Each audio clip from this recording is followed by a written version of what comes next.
இனிமேல் birthday cake வெட்டாதீங்க. விஷயம் இருக்கு, உங்களுக்கு விளக்கமா சொல்றேன். டைம்ஸ் ஆஃப் இந்தியாவில் ஒரு செய்தி வந்துச்சு.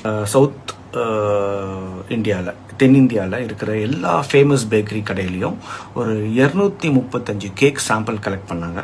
அதை வச்சு டெஸ்ட் பண்ணாங்க. டெஸ்ட் ரிசல்ட் ரொம்ப ஷாக்கிங்காக இருந்துச்சு. கேக் செய்யறதுக்கு யூஸ் பண்ற அந்த ரா மெட்டீரியல் இருக்குல்ல, அந்த ரா மெட்டீரியல் குவாலிட்டியை செக் பண்ணா அதை மனுஷங்க சாப்பிட கொஞ்சம் கூட அருகதை இல்லாத ரா மெட்டீரியல்ஸா யூஸ் பண்ணியிருக்காங்க. கேக் பார்க்க அழகா இருக்கணும்னு, அழகா தெரியணும்னு ஆர்டிஃபிஷியல் கலர் சேர்ப்பாங்கல்ல. ஃபார் எக்ஸாம்பிள் அலூரா ரெட் அப்படின்னு சொல்லுவாங்க, அப்புறம் சன்செட் எல்லோ, அப்புறம் டார்டா ஜைன், அது மாதிரி ஆர்டிஃபிஷியல் கலர்ஸ் எல்லாம் அளவுக்கு மீறி டேஞ்சரான அளவுக்கு அந்த கேக்ஸ்ல ஆட் பண்ணியிருந்ததா கண்டுபிடிச்சிருக்காங்க.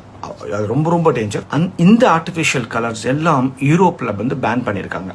அப்போ இந்தியால எப்படி அலோவ் பண்றாங்க, ஏன்? அது ஒரு பெரிய கொஸ்டின் மார்க். நம்ம எல்லாத்துக்குமே பிடிக்கிற, முக்கியமா எனக்கு ரொம்ப பிடிக்கிற பிளாக் ஃபாரஸ்ட் கேக். எனக்கு ரொம்ப பிடிக்கும் பிளாக் ஃபாரஸ்ட் கேக். அதுக்கப்புறம் ரெட் வெல்வெட் கேக். அந்த black forest cake, red velvet கேக்ல ரொம்ப ஜாஸ்தியா அந்த ஆர்டிஃபிஷியல் கலர்ஸ் அண்ட் அந்த சீப்பான சுகர் மூலப்பொருட்கள், ரா மெட்டீரியல்ஸ் சொல்லுவாங்க, இருந்ததா கண்டுபிடிச்சிருக்காங்க அந்த டெஸ்ட்ல.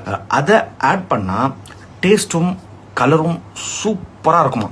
அந்த ஆர்டிஃபிஷியல் கலர்ஸ் இருக்கிற அந்த கேக்ஸை ஜாஸ்தியா சாப்பிட்டா ஸ்ட்ரெயிட்டா நம்முடைய அந்த மென்டல் அண்ட் பிசிக்கல் ஹெல்த்தை பாதிக்குமா. அந்த மாதிரி ஒரு டேஞ்சரான ஒரு சிச்சுவேஷன் அதில் இருக்கு. ஐ மீன் அந்த மாதிரி ஒரு ரா மெட்டீரியல்ஸ். அது இன்னும் சொல்ல போனா கேன்சர் நோயை நம்மளே கொண்டு வந்துருவோம். அந்த மாதிரி அது அவ்வளோ அளவுக்கு அது டேஞ்சர். FSSAI உணவு பாதுகாப்பு துறை இந்த ஆர்டிஃபிஷியல் கலர்ஸை 2011லயே பேன் பண்ணியிருக்காங்க.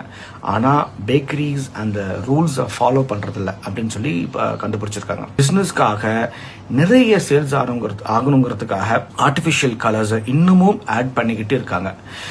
உங்க உடம்பை நீங்க பார்த்துக்கோங்க. இந்த வீடியோவை உங்களுக்கும் உங்களுக்கு தெரிஞ்சவங்களுக்கும் நீங்க யார் நல்லா இருக்கும்னு நினைக்கிறீங்களோ அவங்களுக்கு ஷேர் பண்ணுங்க. முக்கியமா கேக் ஜாஸ்தியா சாப்பிட்றவங்களுக்கு ஷேர் பண்ணுங்க. இந்த அவேர்னஸ் எனக்கும் பொருந்தும், என்ன மாதிரி கேக் லவர்ஸ்க்கும் நிறைய பேருக்கு பொருந்தும்.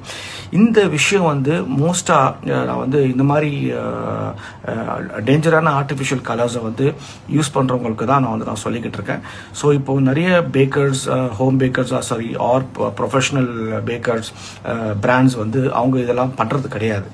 ஸோ இது வந்து அவங்களுக்கு இல்லை, ஆனால் இது ஒரு அவேர்னஸ்க்காக தான். ஸோ அதனால நீங்க வந்து இனிமேல் கேக் சாப்பிட்றதா இருந்தால் ரொம்ப கேர்ஃபுல்லா நீங்க சாப்பிட்றது என்னுடைய advice. Take care of your health.